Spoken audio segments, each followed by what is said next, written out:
Não se preocupem com as necessidades diárias. Deus proverá.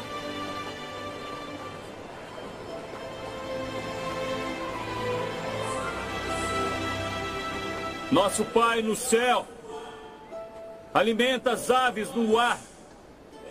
Quanto mais Ele dará a vocês.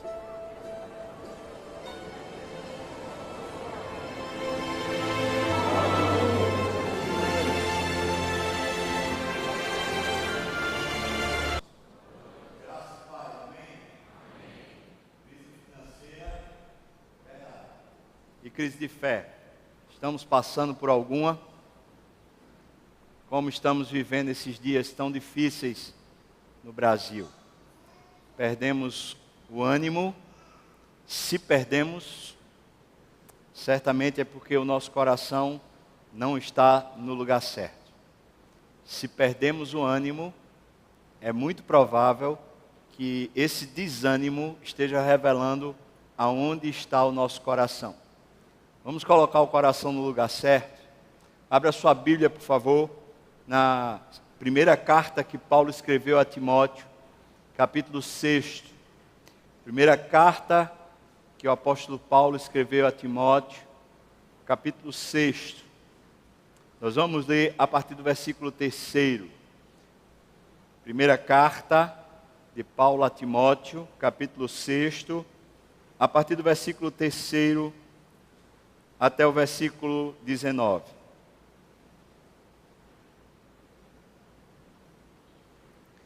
Crise financeira ou de fé.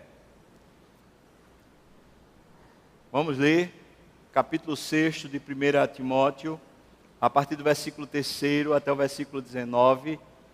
Eu queria pedir para você ler comigo. Então você lê sempre os versículos seguintes ao que eu ler, tá bom? Diz assim a palavra do Senhor: se alguém ensina outra doutrina, outro evangelho, e não concorda com as sãs palavras de nosso Senhor Jesus Cristo, e com o ensino segundo a religiosidade, a piedade,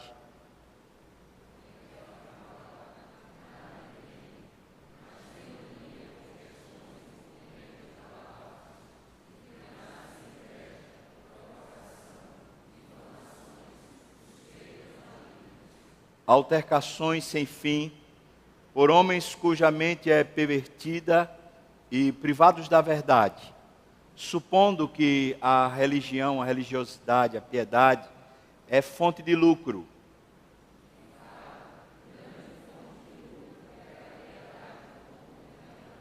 Porque nós não temos trazido nada para o mundo e nem coisa alguma podemos levar dele.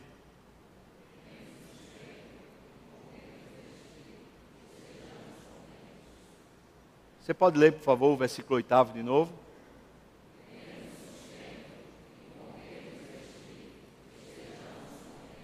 Ora, os que querem ficar ricos, essa palavra rico aqui não quer dizer que é a pessoa que está bombando no dinheiro, mas quer dizer aquele que tem necessidade de ter muitas coisas.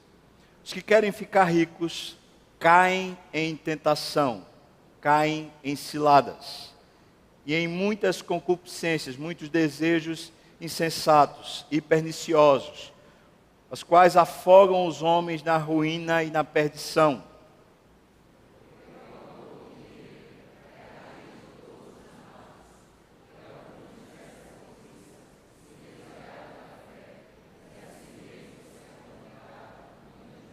Você pode ler de novo, versículo 10. Porque o amor...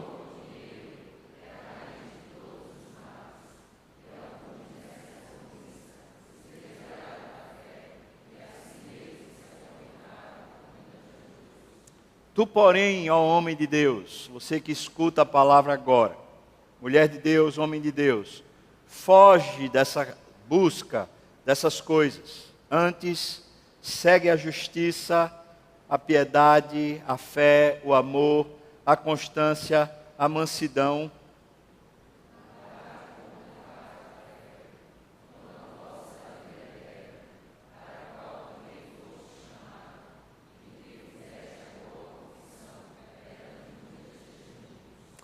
Exorto-te, você que quer ser piedoso, exorto-te perante Deus, que preserva a vida de todas as coisas, e também perante Cristo Jesus, que diante de Pôncio Pilatos fez a boa confissão.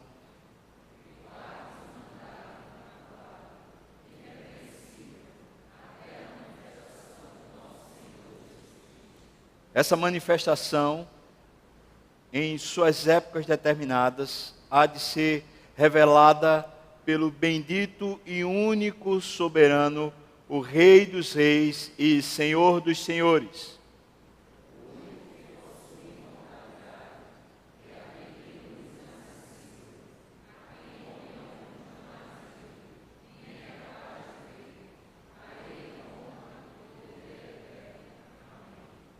Exorta aos ricos do presente século que não sejam orgulhosos, nem depositem a sua esperança na instabilidade da riqueza, mas depositem sua confiança em Deus, que tudo nos proporciona ricamente para o nosso prazer.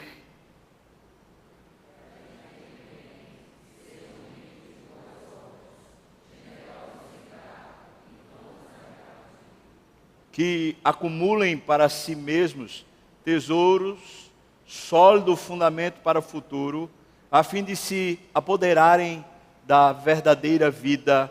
Amém. Vamos orar, irmãos. Deus, tem misericórdia de nós mais uma vez.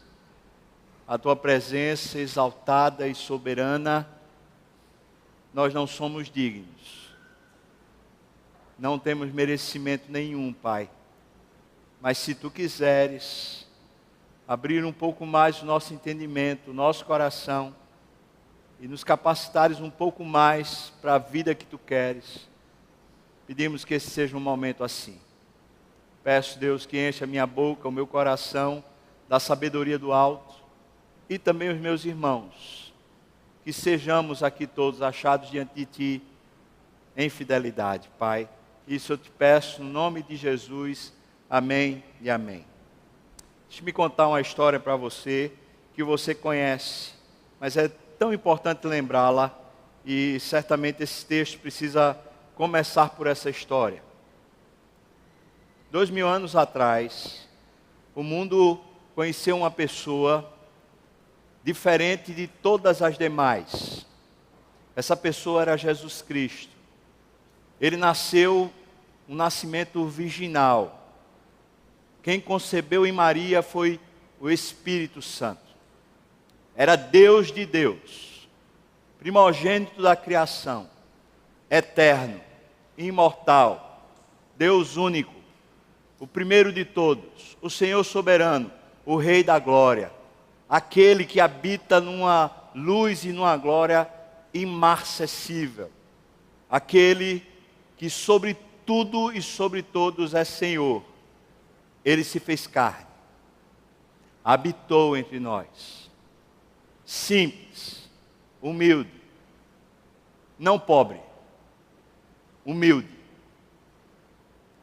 Tudo o que o Pai tinha era dele, portanto toda a criação se curvava aos seus pés, mas não usurpava ser como Deus, não usava nada do que existia para o seu próprio interesse. Veio para revelar o amor de Deus por você.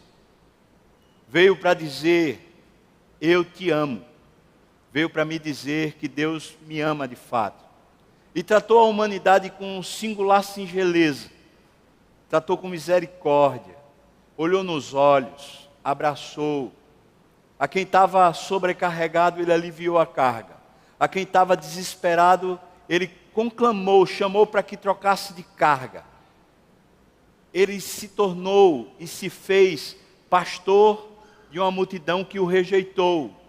E aos seus amigos ele abriu o coração e disse, nada está oculto para vocês do que eu tenho no meu coração. Foi morto. Mas não foi morto apenas pelos homens. Ele foi morto por Deus Pai. Ele foi morto porque o plano de Deus era que ele fosse morto. Ele lutou para não morrer. Ele lutou num jardim chamado Getsemane. Naquele jardim ele se ajoelhou e chorou. Ele suou gotas de sangue. O que tinha diante de si não era digno de nenhum mortal.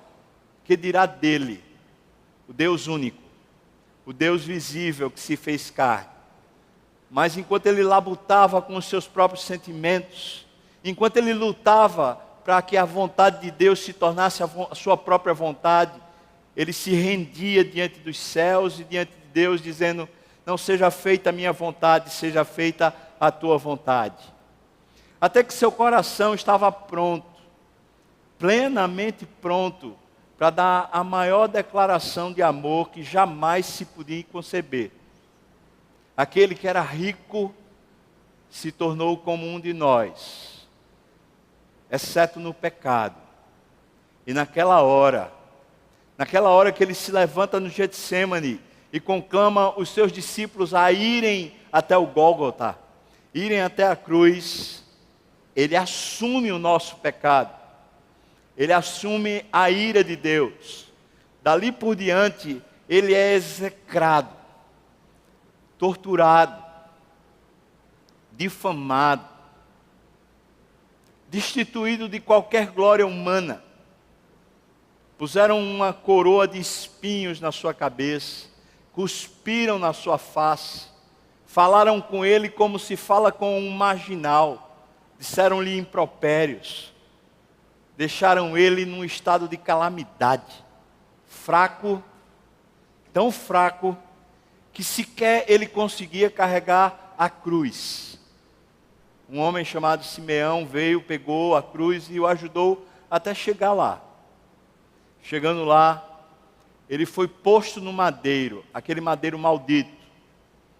E enquanto ele era tragado pela nossa enfermidade, enquanto o nosso pecado era absorvido por ele como uma esponja, a sua vida ia sendo tirada paulatinamente, e ele continuava doce, porque tinha uma coisa que ele precisava dizer para mim e para você, que era: eu amo você, eu amo você, eu não me negarei a lhe abençoar, eu não me negarei a estar presente com você, eu não me negarei a ser o seu amigo. E lá na cruz, talvez num dos momentos mais difíceis, quando a ira de Deus estava depositada sobre ele, quando o pecado que era nosso estava sobre ele, ele vê os homens lançando sorte, e mais uma vez falando mal dele. E então ele olha para o céu e fala: Pai, perdoa-lhes, eles não sabem o que eles estão falando. E o Pai perdoa. Então ele diz: está consumado, está feito. E o Pai se alegra. O Pai se alegra porque vê seu filho todo torto, destruído, maldito, por causa de você. O Pai se alegra porque ao ver o seu filho naquele estado, ele olhava para você e via o resgate que estava sendo feito por você, e ele dizia: vale a pena. Jesus pagou um preço altíssimo para dizer para você uma única frase: eu amo você. Lá em Romanos, Paulo fala na sua epístola toda a respeito desse amor absurdo.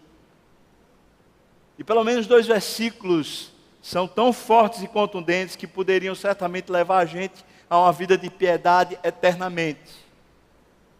Um deles diz: Deus prova o seu próprio amor para conosco, pelo fato de ter Cristo morrido na cruz, sendo nós ainda pecadores. E o outro versículo diz: aquele, o Deus Pai, aquele que não poupou ao seu próprio Filho, antes por nós o entregou. Aquele que não poupou ao seu próprio filho, antes por mim o entregou. Porventura, não nos dará, não me dará, graciosamente, de graça, graciosamente, todas as coisas. Aquele que não poupou ao seu próprio filho, antes por nós o entregou, porventura, não nos dará de graça todas as coisas. Como você vê a economia de Deus? Como você vê a mordomia de Deus? A gestão de Deus? Em que Deus tem faltado na sua vida? Em que você poderia elencar numa folha de papel as faltas de Deus, as negligências de Deus, as infidelidades de Deus? Quando o Cristo foi até aquela cruz, e de forma prática ele asseverou que Deus nos ama para sempre, e de forma prática ele nos cativou e nos conquistou para Deus. A intenção era que nós fôssemos amigos de Deus, não meramente espectadores, não meramente conhecedores da história, mas adoradores, pessoas convertidas, pessoas que se sentem tão amadas, constantemente se sentem tão amadas, constantemente veem, percebem-se amadas por Deus, que não conseguem reclamar de mais nada.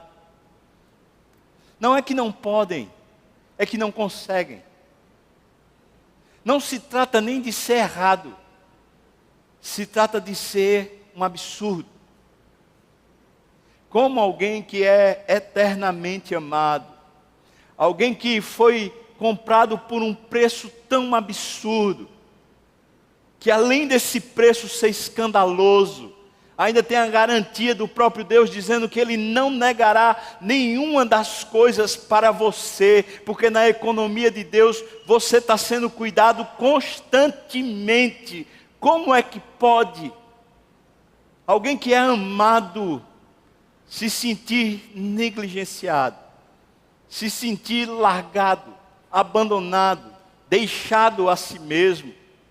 Como é que pode alguém que foi alvo de um amor escandaloso, que o universo todo se curvou e balançou a cabeça dizendo: eu não entendo. Como é que alguém que recebeu um outdoor lá no cosmos dizendo: eu amo essa criatura? Como é que alguém que foi resolvido por Deus, toda a sua situação foi resolvida por Deus, como é que esse alguém pode chegar e dizer para Deus, ou dizer para a vida, ou dizer para o próprio coração: estou sentindo falta, eu estou agonizando, eu estou cheio, eu estou com problemas, eu não consigo. Como?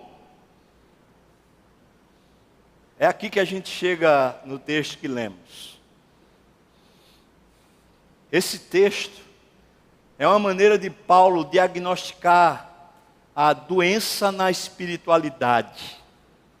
Ou seja, essa devoção que é fruto do amor de Deus, esse carinho que o nosso coração tem para com Deus, que é só o reconhecimento do amor de Deus que foi derramado no nosso coração, ele pode enfermar, a nossa devoção pode adoecer, o nosso trato com Deus, o nosso relacionamento com Deus pode ser de alguma maneira desfigurado, e existem algumas doenças que podem enfermar o relacionamento, mas uma delas certamente é esse cuidado que Paulo está tendo com Timóteo, e que, porque teve com Timóteo, a gente pode ter conosco também, recebendo de Paulo, recebendo do Espírito, uma advertência, não uma advertência de alguém que é contra, ou de alguém que está querendo suborno, mas a advertência de alguém que lhe ama e diz: eu quero cuidar de você com zelo e com carinho.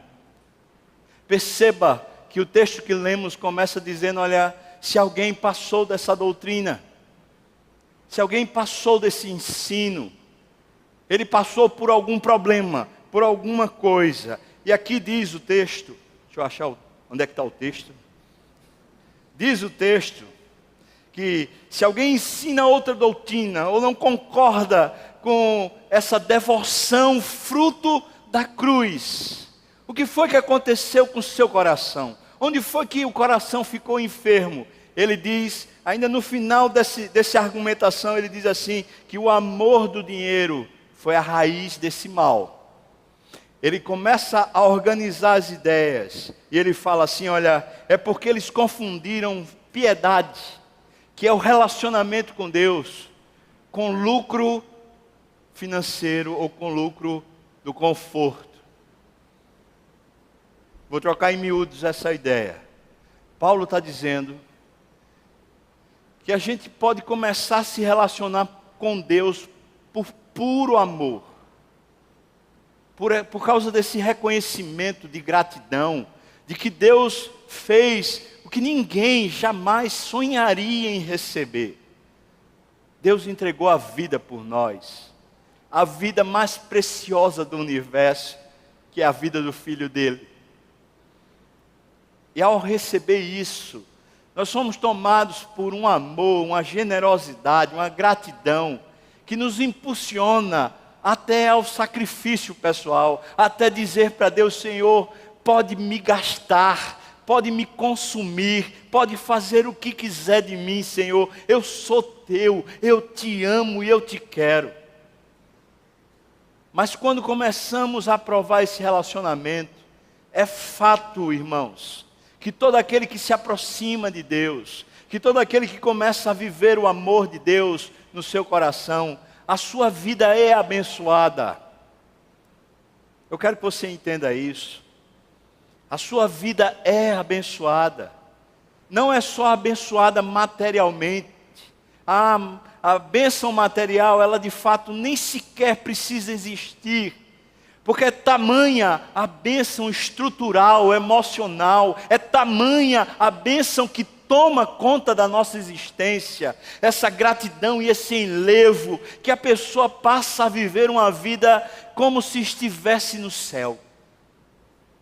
É provando Deus, é saboreando a sua presença, é sentindo de forma contundente, que gera em nós uma alegria indizível, um poder perdoador, uma paz que excede o entendimento, uma alegria que nos fortalece.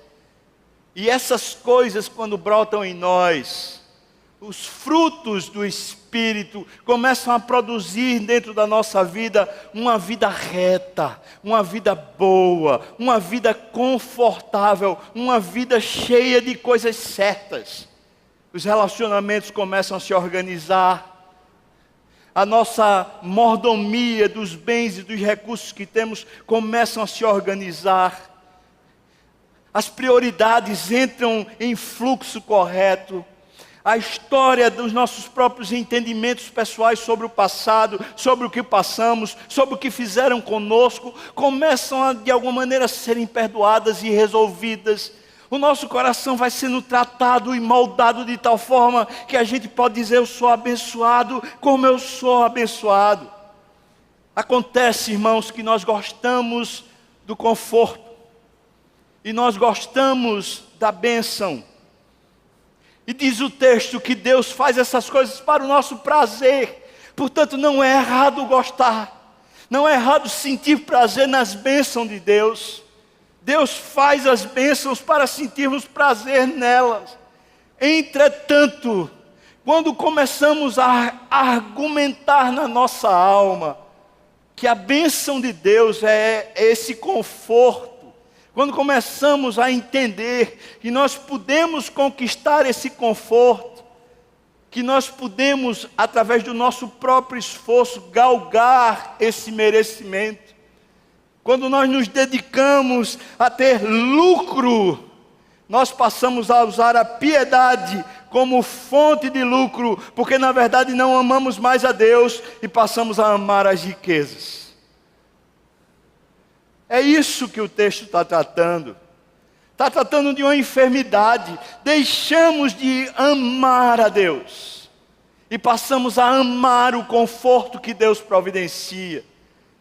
Deixamos de lado o próprio Deus para querer apenas as suas mãos. E quando adoecemos a nossa devoção, quando o nosso coração não está mais apegado a Deus, e a única coisa que importa é nos sentirmos bem, a única coisa que importa é o conforto, é o recurso, é a abundância, é a provisão, não nos importamos mais com a cruz, a declaração de amor, não nos importamos mais com a presença de Deus, não nos importamos mais com Deus. E o dinheiro se torna o nosso Deus. E é sorrateiro. Essas coisas não acontecem. Normalmente não acontecem com uma clara consciência, uma clara percepção. Elas acontecem sorrateiramente. Vão entrando na nossa alma. Antes nós simplesmente adorávamos a Deus pelo que nós gostávamos e também pelo que nós não gostávamos. Nós reconhecíamos a graça de Deus quando as coisas iam bem, mas reconhecíamos o amor de Deus quando as coisas não iam bem segundo o nosso entendimento. Antes, nós estávamos entregues e nos maravilhávamos com o relacionamento com Deus, dizendo: isso é tudo que eu preciso. Mas depois que as bênçãos de Deus começaram a vir profusamente sobre nós, nós nos afetuamos ou nos tornamos cheios de afetos pela bênção. E quando começamos a gostar demais da bênção, nós criamos doutrinas para as bênçãos, explicações, argumentos, contra-argumentos. Nós começamos a usar a Bíblia para maquinar os nossos processos de aquisição de conforto. E nós começamos a formar uma teologia, uma argumentação bíblica para dizer que está tudo certo. Como, por exemplo, aquele que trabalha demais e não tem tempo para Deus, fala assim: é porque é assim mesmo. Deus ama quem trabalha. E o trabalhador é digno do seu salário, como está escrito aqui nessa primeira carta de Paulo a Timóteo mesmo. Esses textos não estão errados. Errado está a argumentação que se faz em cima deles. Quando você começa a correr e fazer a sua vida como se fosse uma corrida em direção ao conforto e não a Deus. Quando a prioridade é essa gana, e a reclamação passa a ser sua parceira mais leal. A murmuração e o queixume se torna aquilo que você abraça. E você, sem perceber, está infeliz, insatisfeito, constantemente rilhando os dentes. Não tem alegria, não tem renovo, não tem paz, não tem amor, não tem ânimo. O que foi que aconteceu? Você se pergunta: onde falhei? Eu tenho ido à igreja, eu tenho participado do ministério, eu tenho servido, eu tenho lido a Bíblia, eu tenho feito isso e aquilo. Onde foi que eu errei? Eu quero lhe dizer, irmão, foi sorrateiro. O mal que entrou na sua mão, o mal que entrou na sua face, o mal que entrou no seu coração, foi sorrateiro. Foi desviando o endereço da sua alma, sem você perceber. Antes era Deus, e era por Deus, e era com Deus, e de repente você começou a fazer por si mesmo, para o conforto, para uma lógica que processa o seu próprio ego. E então Paulo faz algumas advertências fortíssimas para Timóteo, e como Timóteo, eu as leio para mim mesmo. Ele diz que pessoas que estão com o coração pervertidos, normalmente pessoas que já são crentes e que conhecem a Bíblia, elas são doutas nas suas argumentações.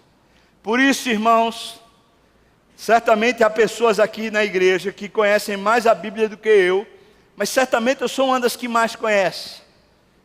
E quem mais corre risco, talvez nesse auditório, de incorrer nesse erro sou eu.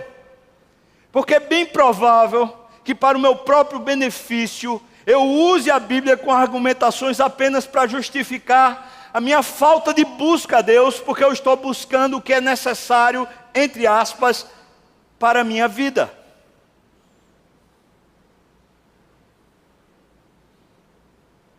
Mas eu sei que eu não corro esse risco só. Eu sei que meus amigos pastores correm o mesmo risco que eu. Eu sei que meus amigos presbíteros correm o mesmo risco que eu. Eu sei que meus amigos diáconos correm o mesmo risco que eu. Vocês, meus amigos que são líderes de grupos pequenos, que têm estudado a Bíblia, que têm procurado conhecer mais a palavra, correm o mesmo risco que eu. Vocês, irmãos, que estão no discipulado, que estão buscando coerência na vida, estão lendo as Escrituras, correm o mesmo risco que eu. Você, irmão, que chegou agora na igreja, que talvez chegou faz pouco tempo no Evangelho, você também corre o risco, porque nós somos demasiadamente, nós somos apegados ao conforto existencial, a uma busca da suposta qualidade de vida. Quando Paulo escreve a carta, Paulo está numa prisão, vivendo plenamente a devoção com Deus, em paz, satisfeito, contente, cheio de plenitude de Deus, orando e intercedendo pela igreja, para que a própria igreja, que não está no mesmo estado físico e existencial que ele, prove o sabor da plenitude de Deus, e não da plenitude dos bens materiais. A Bíblia não é contrária a que tenhamos bens materiais. Por isso, a expressão que é usada aqui sobre riqueza não está falando sobre as pessoas terem uma grande quantidade de dinheiro em si, um grande capital, uma grande empresa, aparecer na Forbes. Não está falando necessariamente destes tais, certamente estes tais se incluem, mas o texto, a palavrinha que é usada lá como riqueza, ela é mais simples. Fala de ter abundância de bens.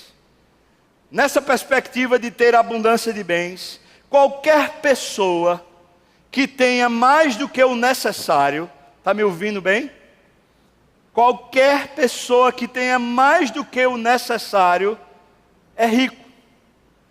No sentido da palavra que Paulo usa, tá bem? Para que você entenda bem. Nesse sentido, se você tem mais do que o necessário, ou seja, se você tem mais alimento do que o que você consegue ou precisa comer no dia, se você tem mais roupa do que é necessária para aquele dia, se você tem melhor condição de vida do que o que é necessário para viver, você é rico. É nesse sentido que o texto está sendo colocado. A palavra que é usada é abundância de bens.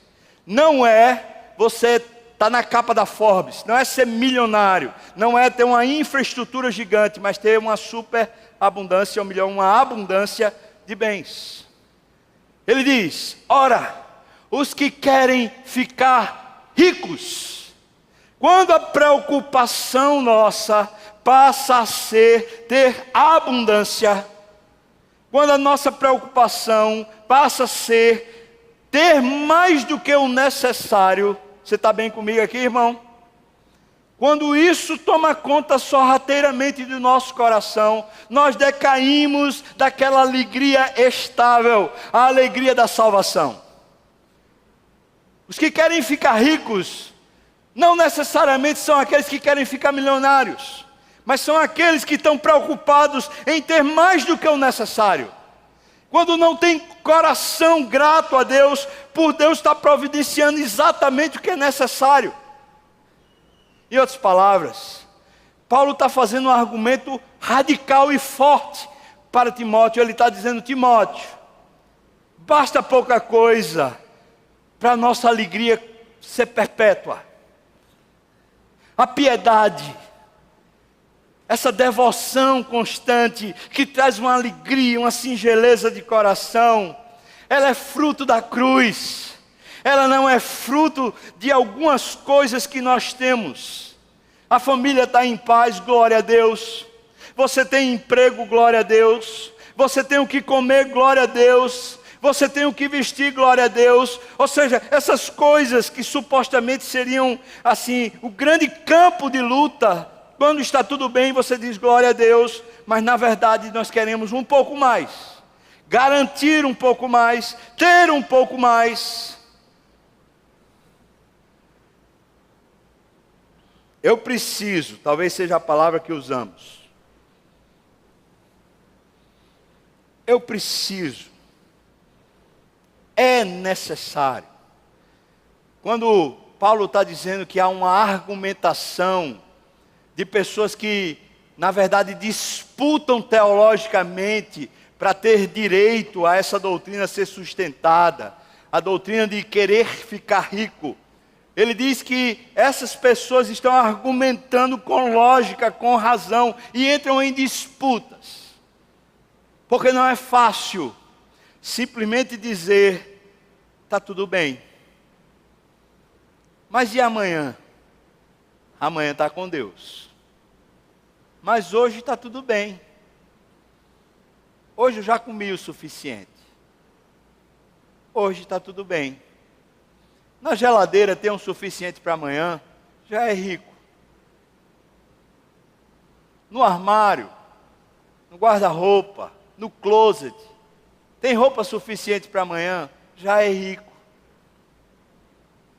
Na poupança,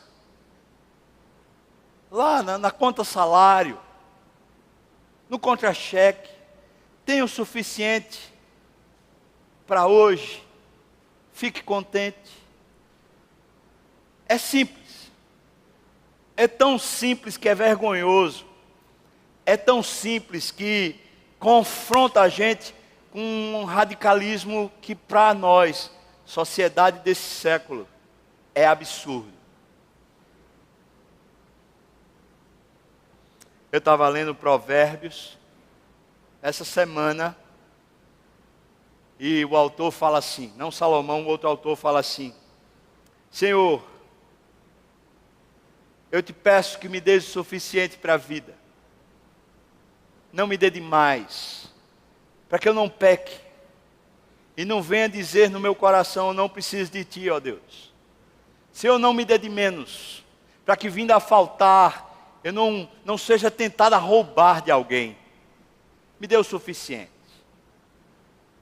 A pergunta que eu lhe faço, a partir desse texto de Provérbios é: quanto seria suficiente para você?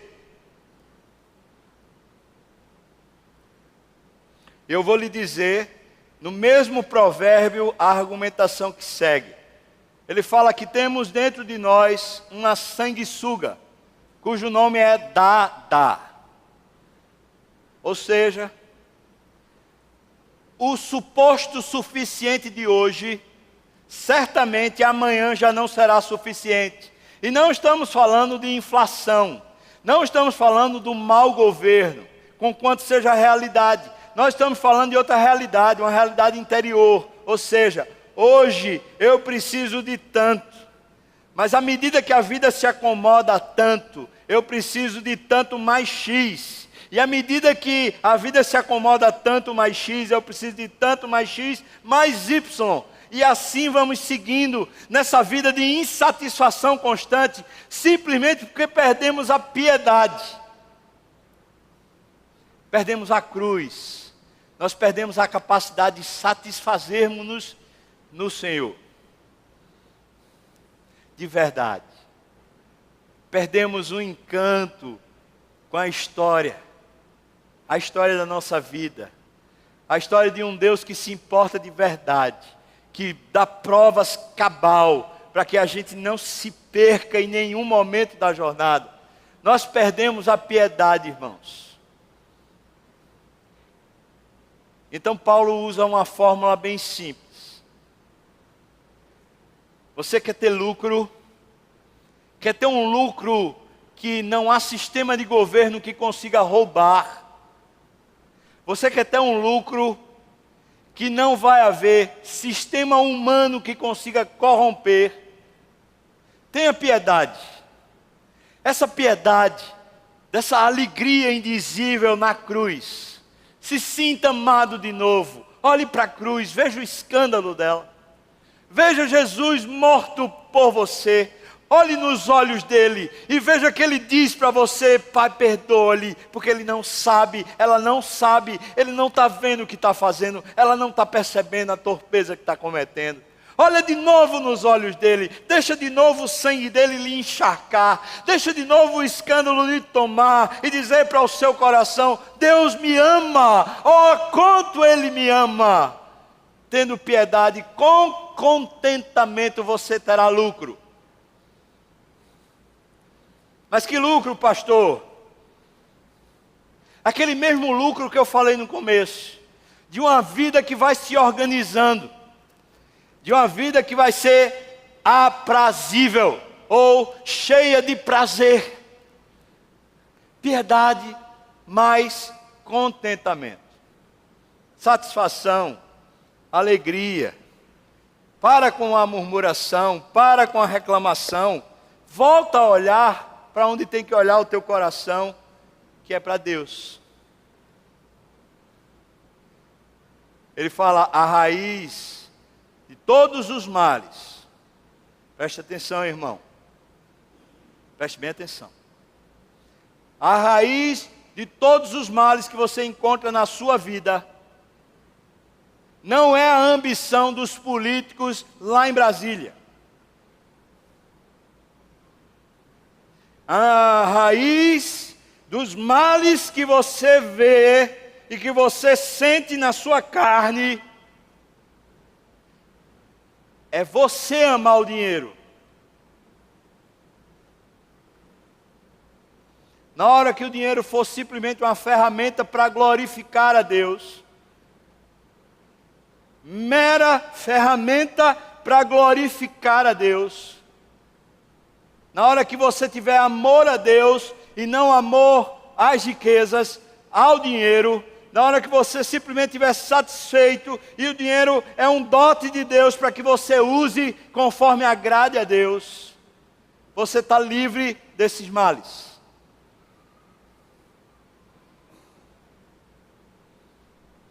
Mas vai ajeitar Brasília? Eu vou dizer, acho que não.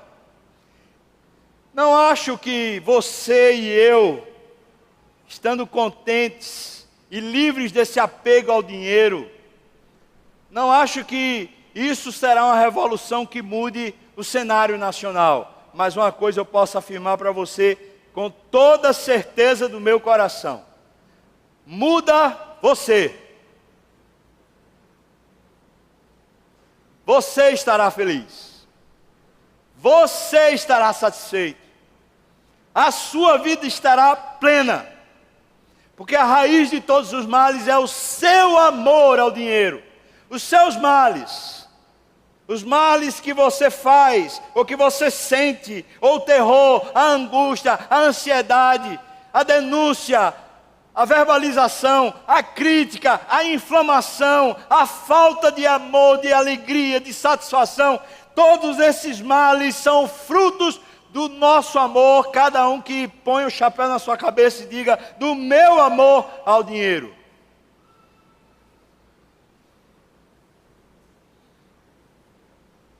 Então ele diz: os ricos, usem o dinheiro para glorificar a Deus. E quando Paulo argumenta sobre os ricos agora, ele não está falando só quem tem essa abundância simples. Agora ele está falando sobre os que têm uma abundância maior. Então ele diz: sejam generosos, abençoem as pessoas, abençoem a terra. Ricos, usem aquilo que Deus tem lhe dado para a alegria do Senhor, para ver o seu próprio Pai, o Deus do céu, satisfeito com você. Quando Paulo argumenta isso, eu percebo que não há pecado em ser rico. É bem possível que Deus abençoe tanto a alguns, que a pessoa se torne rica. É bem possível que pessoas crentes sejam ricas. O que ele está dizendo é que esses ricos, que têm piedade e contentamento, não por causa da riqueza, mas por causa da cruz e por causa da sã doutrina, esses ricos que são cheios dos bens da terra, mas na verdade a sua alegria está no Senhor, eles devem e precisam usar o que têm para abençoar a terra, abençoar os outros, abençoar sobretudo os irmãos da igreja. Abençoa. Vai, irmão, usa o recurso que Deus te deu. Seja generoso. Derrama sobre a terra aquilo que o céu tem te dado. Mas não te apega ao dinheiro, porque isso certamente será mal para você, como é mal para todos nós. Por fim, eu quero falar o que ele diz na parte média final desse texto, quando ele está falando sobre Jesus. Ele fala, versículo 12, até o versículo 16, diz: irmão Timóteo, agora eu falo com você, irmão ou irmã meu, combata o bom combate da fé, se apegue de novo a Deus, por favor, pare de olhar para as suas necessidades. Quando você olha para as suas necessidades e sofre, se angustia e fica ansioso, você está assinando uma declaração no céu dizendo para Deus: eu não confio no Senhor, o Senhor está faltando comigo. Irmão, combata o bom combate da fé.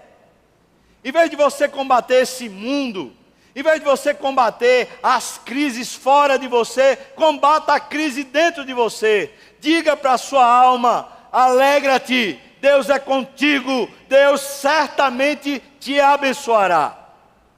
Diga, irmão, diga, não canse de dizer.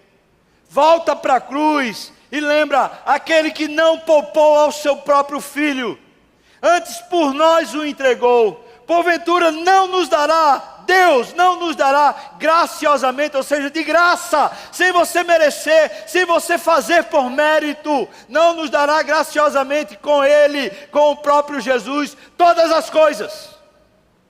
Deus não faltará, Deus não lhe abandonará, não, Deus não lhe deixará pelo meio do caminho. Nunca faltou. Na história da humanidade, Deus nunca faltou. E amanhã Ele estará lá. Combate o bom combate da fé. Agora toma posse dessa vida de Deus, a vida eterna.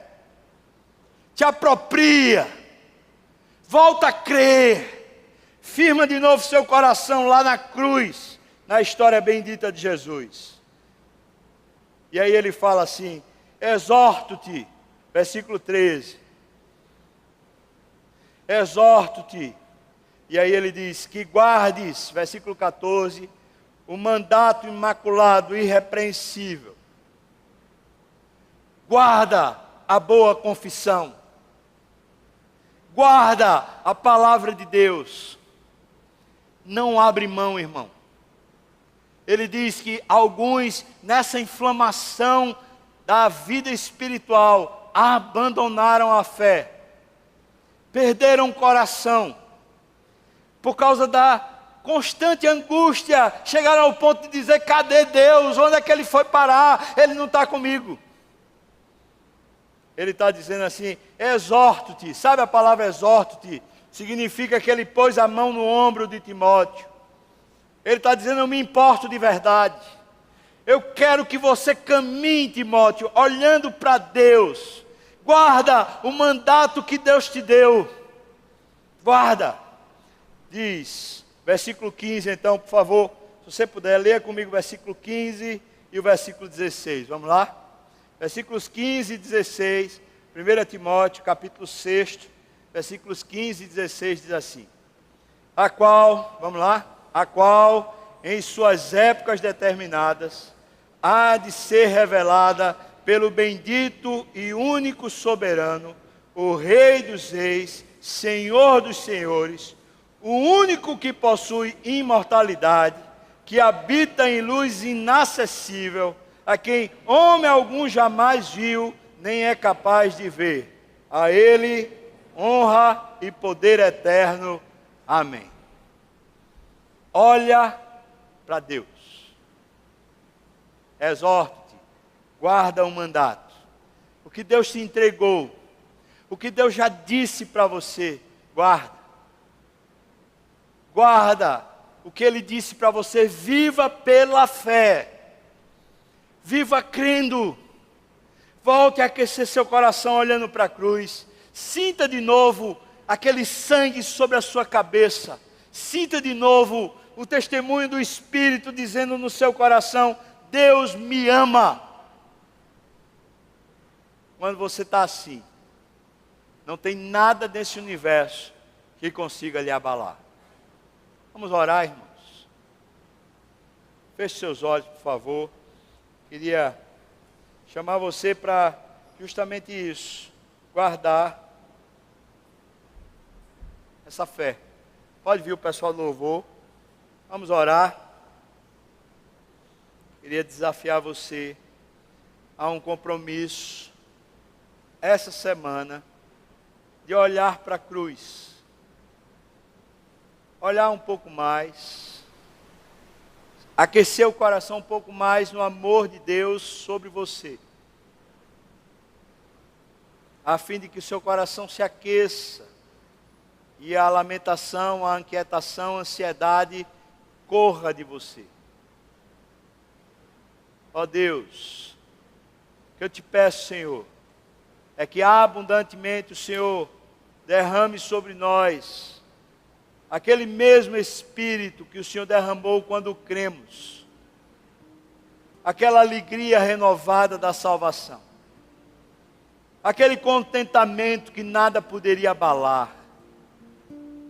Aquela percepção que nada conseguia corromper. A percepção de que o Senhor nos ama de verdade. De que somos especiais para Ti. De que fomos eleitos, chamados, amados, guardados, protegidos, guiados, salvos, libertos, que somos Teus, ó Deus. Ó Senhor, aquece esse negócio em nós. Abençoa a semana dos meus irmãos. Revitaliza a fé. Isso eu te peço no nome de Jesus.